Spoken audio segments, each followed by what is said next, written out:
और हम पहुंचे हैं गोरखपुर के मोहद्दीपुर का ये 4 फाटक है। और देखिए ये रिटायर्ड प्रोफेसर हैं प्राणी विज्ञान के, गोरखपुर विश्वविद्यालय के प्रोफेसर दिनेश कुमार सिंह का ये आवास है। और ये आवास आप देख सकते हैं, उनके पिता पूर्व प्राचार्य रहे हैं अनिरुद्ध सिंह जी। और यहाँ घर में हम इसलिए लेके चल रहे हैं चूँकि यहाँ पर जो आपको देव वृक्ष दिखाई देंगे वो शायद ही कहीं मिले, चूँकि जो तमाम वृक्ष हैं, प्रोफेसर साहब खुद हमारे साथ हैं और उनसे जान लेते हैं। सर, आपके पास तमाम आपने पौधे लगाए हुए हैं और कई पुस्तकें आपने लिखी हैं, यज्ञ का विज्ञान हो और चाहे विज्ञान, तो अपने बताइए सर, क्या कौन कौन से पौधे हैं और क्या? मैंने 2018 में जब मैं अवकाश प्राप्त किया गोरखपुर विश्वविद्यालय से, तो क्योंकि मैं रिसर्च में बहुत इन्वॉल्व रहता था, आप तो उस समय जानते हैं, तो हमने ये अभियान एक चलाया जो कि पर्यावरण विज्ञान से में रिलेटेड था। तो पर्यावरण को सही करने के लिए सबसे पहला काम है कि वृक्षारोपण किया जाए। तो इस वृक्षारोपण में जो मेरा अध्ययन है उस ये है कि अधिक से अधिक वृक्ष लगाए जाएं, और वो वृक्ष लगाए जाएं जिनकी आयु अधिक हो और जो वातावरण में अधिक से अधिक ऑक्सीजन निकालें और कार्बन डाइऑक्साइड को अवशोषण करें। क्योंकि पर्यावरण को सही करना है तो मूल रूप से यह काम होना ज़रूरी है। तो ये चीज़ें जो हैं देव वृक्ष या औषधि वृक्षों में सबसे अधिक पाई जाती हैं। तो इस दौरान मैंने कल्प वृक्ष, कपूर, रुद्राक्ष, मौलश्री, बरगद, पीपल, पाकड़, गूलर, ये सब बेल, ये सब देव वृक्ष में आते हैं। इन पर मैंने ज़्यादा प्रमुखता से इनका वृक्षारोपण कराया है। और इस 6 साल में मैंने करीब 23,500 वृक्ष अब तक लगा चुका हूँ। मतलब अपने घर में लगाते हैं या फिर अलग अलग बागीचों में और जगहों पर? मैं पूरे पूर्वी उत्तर प्रदेश के सभी जिलों में वृक्ष लगाया हूँ। सर, आप अध्यक्ष भी रहे प्राणी विज्ञान के और तमाम आप मतलब जागरूक होने का काम लोगों को कर रहे हैं। और कल्प वृक्ष की आपने बात की, तो बाराबंकी में पहला जो कहा जाता है 4000 साल पुराना कल्प वृक्ष है। और ये यहाँ पर कौन सा कल्प वृक्ष है, आप बताएंगे? यहाँ पर ये वाला जो सामने वृक्ष दिख रहा है, ये 4 वर्ष पुराना कल्प वृक्ष है ये। और इस कल्प वृक्ष की खासियत है कि इसकी आयु जो है करीब 6000 वर्ष होती है, से अधिक पाए गए हैं पृथ्वी पर। वैसे तो कहा जाता है कि एक कल्प होती है, लेकिन 6000 वर्ष पुराने तक पाए गए हैं, जो सेनेगल में अफ्रीका में है। और भारत में आपका बाराबंकी में जिसकी बात आप कर रहे हैं, वो 4000 वर्ष पुराना कार्बन डेटिंग से। और इसमें एक चीज़ है कि ये पीपल की तरह अधिक से अधिक ऑक्सीजन निकालता है, कार्बन डाइऑक्साइड शोषित करता है। और सबसे बड़ी बात यह है कि ये वाटर कंजर्वेशन का सबसे अच्छा सोर्स है। और वाटर कंजर्वेशन के इसमें एक फुल्ली ग्रोन ट्री में 1 लाख लीटर पानी हमेशा रहता है। तो 200 वर्षों में करीब ये वाटर कंजर्वेशन पूरा विकसित में आ जाता है, इतना वाटर जो है। सर, ये कल्प वृक्ष की आपने बात बताया, देव वृक्ष जो आप बता रहे हैं, ये इसका क्या अर्थ है? देव वृक्ष ऐसा है कि सनातन संस्कृति में कल्प वृक्ष को, जिसे पारिजात वृक्ष भी कहते हैं, ऐसा कहा जाता है कि इसको श्री कृष्ण जी ने इंद्र लोक से लाए थे। और इसमें इसके जड़ में हनुमान जी होते हैं। कहा गया ना, पारिजात तर मूल वासिनम। और इसके वृक्ष के निचले पोर्शन में शंकर जी, ऊपरी पोर्शन में विष्णु जी, और जितनी शाखाएं प्रशाखाएं इसमें सारे देवी देवता वास करते हैं। तो देवी देवता वास करते हैं, इसका मतलब यह है कि इसमें ऊर्जा का क्षेत्र बहुत अधिक है। इसको इस कंसेप्ट में लें विज्ञान के क्षेत्र में। और जहाँ ये वृक्ष रहता है उसके 3 से 4 किलोमीटर के क्षेत्र में पॉजिटिविटी रहती है, जो आपके पॉजिटिव थॉट्स होंगे और इस तरह के काम इस प्रकार से होंगे।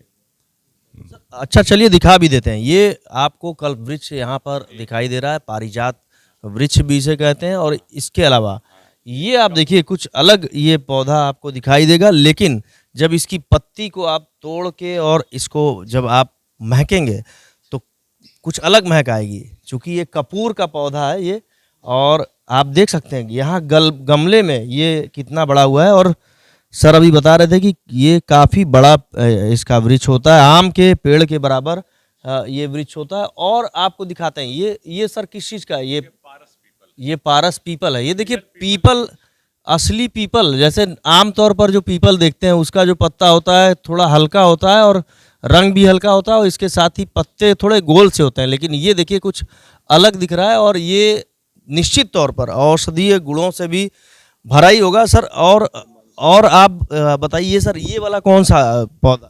ये तो वो है मीठी नीम है, और इसको तो लीफ को सब लोग यूज करते हैं, कढ़ी बनाने में, चावल में, रोटी में प्रयोग करते हैं। ये एंटी बैक्टीरियल, एंटी वायरल भी है। इसके अलावा ये मौलश्री का पेड़ है। ये इसको लक्ष्मी जी का पौधा बोलते हैं, समृद्धि के लिए घर के सामने लगाते हैं लोग, और ये भी औषधि गुणों से परिपूर्ण है। इसकी भी आय अधिक होती है, और ये भी आम के बराबर बड़ा वृक्ष होता है, बड़ी अच्छी छाया होती है।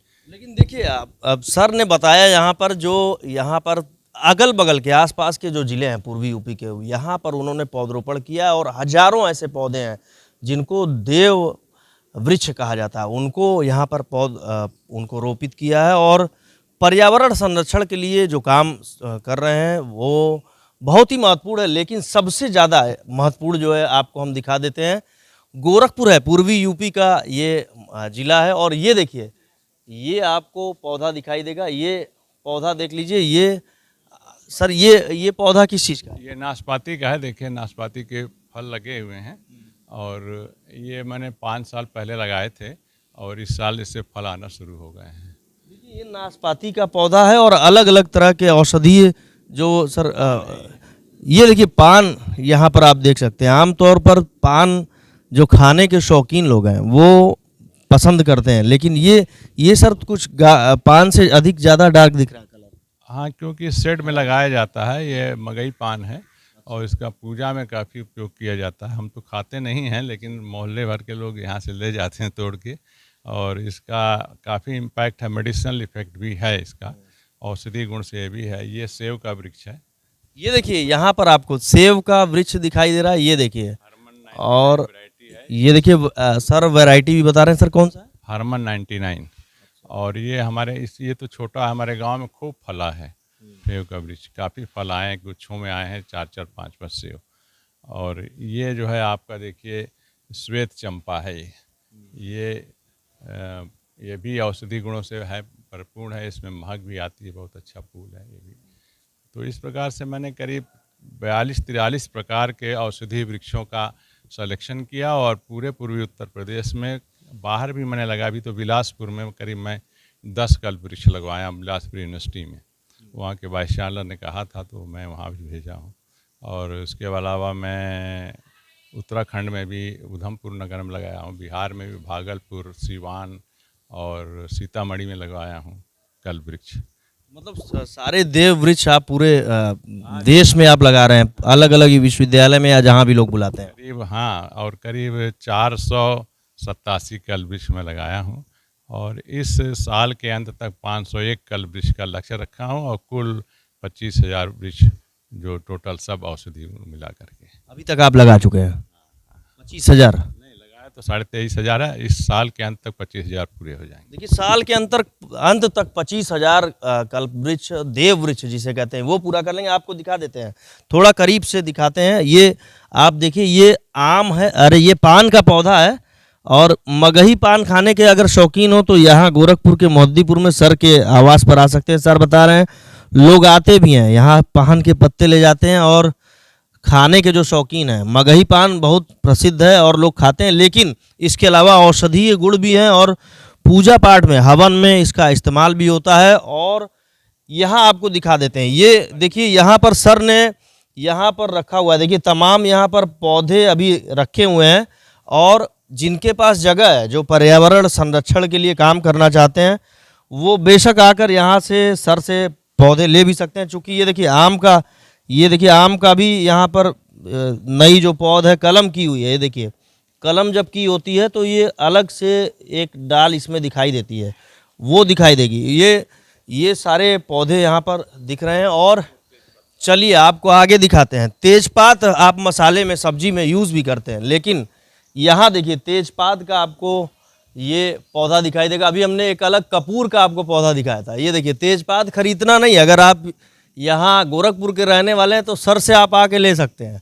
जब भी कभी आपको अच्छी सब्जी में सुगंध चाहिए हो तो सर के बागीचे का जो तेजपात है वो आप ले सकते हैं। देखिए, कल्प वृक्ष रखा हुआ है, बहुत ही सौभाग्यशाली होगा जिसके आंगन में ये कल्प वृक्ष लगेगा। सर के यहाँ लगा हुआ है। सर, तो कितना जो ऑक्सीजन की आप बात कर रहे थे, तो कितना फ़ायदा होता है अगर लगाएं, एक कल्प वृक्ष अगर लगाया जाए? एक कल्प वृक्ष अगर लगा रहे हैं तो ये पीपल से अधिक ऑक्सीजन निकालता है, उससे अधिक एब्जॉर्ब भी करता है। और दूसरा इसका मेडिसिनल बहुत वैल्यू। इसकी पत्ती को लोग आटे में गूँथ करके, दाल में डाल करके, चावल में डाल करके खाते हैं। तो मेंटल और आपके पेट के लिए भी बहुत अच्छा है ये। दूसरे साथ इसका जो फल होता है कल्पवृक्ष का, उसमें 6 या 7 एसेंशियल अमीनो एसिड जो हमारी शरीर नहीं बनाती, एक ही जगह मिलता है, जिसको हमको बाहर से लेना पड़ता है। और दूसरा यह है कि इसमें वाटर कंजर्वेशन तो मैंने बताया ही था कि 1 लाख लीटर पानी फुल्ली ग्रोन ट्री में हमेशा रहता है। तो इस तरह से ये सबसे अच्छा वृक्ष है, औषधि गुण भी है, और इसके अलावा ये वाटर कंजर्वेशन का भी काम कर रहा है और वातावरण को भी शुद्ध कर रहा है। और सबसे ख़राब बात इसमें यह है कि यह अब विलुप्त होने के कगार पर है। बड़ी बात है, विलुप्त होने की कगार पर भी है कल्पवृक्ष। और सर इसलिए एम्फेसिस इस पर ज़्यादा है कि इसको ज़्यादा से ज़्यादा प्रोपोगेट करें, कि इसको बचाया जाए, संरक्षित किया जाए। बिल्कुल, कल्पवृक्ष को बचाना भी चाहिए। और देखिए, हरित सावन नाम से मुहिम चला रहे हैं।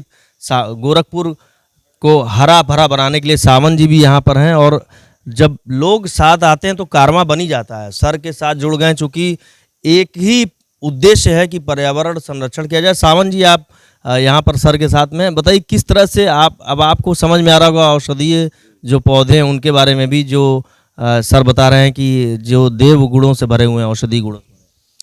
देखिए, मैंने हरित गोरखपुर अभियान की जब शुरुआत की तो बहुत से लोगों ने, बड़े भाइयों ने कहा कि सर से आप मिलिए।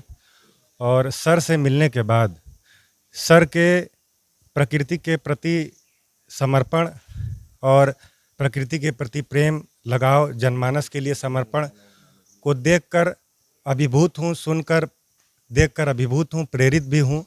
और जैसा कि कहा गया है कि किसी भी इंसान को अपना आइडियल मान करके अगर आप कोई काम करते हैं और उनके पद चिन्हों पर चलकर और उनके द्वारा दी गई जो जानकारियां हैं, जो अनुभव है, अगर आप उस पे चलते हैं, मार्गदर्शन को फॉलो करते हैं, तो निश्चित तौर से सफलता मिलती है। गुरुजी से मिल कर के मुझे औषधीय गुणों के बारे, पौधों के औषधीय गुणों के बारे में, और जो मुख्य रूप से जो विलुप्त हो रहे हैं पेड़, जैसे कल्प वृक्ष हैं, देव वृक्ष हैं, उन पर मुझे जोर देना है। और मैं इनके पद चिन्हों पर चल करके और इनके बताई हुई जानकारी को फॉलो करते हुए और इसमें सफल होने की पूरी कोशिश करूंगा। देखिए, सावन है और बता रहे हैं तमाम जो इनको जानकारी सर से मिली है। और ये देखिए, अनार का भी हमें यहाँ पर दिख गया। ये चूँकि छोटा ही होता है, अनार का जो पौधा होता है वो पेड़ बन गया हालांकि, लेकिन फल देने लायक है और जाड़े में इसके फल होते हैं। और यहाँ देखिए, आंवला आपको पीछे दिखाई देगा, आंवला, तमाम ऐसे औषधीय पौधे हैं। नींबू भी यहाँ पर आपको दिखाई देगा। लेकिन जो प्रोफेसर साहब ने जो मुहिम छेड़ी है, वो मुहिम गोरखपुर ही नहीं, चूँकि सावन 3 से 4 महीने से पौधरोपण के अभियान में जुटे हैं। लेकिन इसके अलावा जो सर की बात कर रहे हैं प्रोफेसर दिनेश कुमार सिंह, अलग अलग विश्वविद्यालयों में भी जा रहे हैं और ये जो देव वृक्ष हैं इनको रोपित कर रहे हैं। और 25,000 जो पौधे हैं उनको रोपने का लक्ष्य है। तो कुल मिलाकर पर्यावरण संरक्षण का जो संदेश है वो पूरा करना है और लोगों को इससे जागरूक भी करना।